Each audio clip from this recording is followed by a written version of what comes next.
What's wrong? Everywhere you look, there was like bright red. So, You know what I always hated about Stephen King's movies and Stephen King's books? I never moved to Maine. Moved to Maine? Yeah, ever. watching you. All the bad things happen in Maine. Oh, I know. Salem, Maine. Now it's watching you. Yeah. And that's like the oldest part You of can make a movie. the thing that's got like the most You're all wet. You're still pretty. Yeah, you know. You're a pretty princess.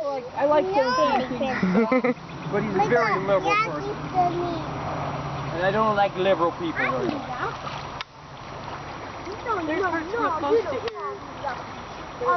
There's a couple parts that are right behind here that are parts of the original Oregon Trail. And you can see the ruts and it's just really cool. But Stephen King, he's I always like to fact check him, because whoever does his proofreading and fact checks, they're an idiot.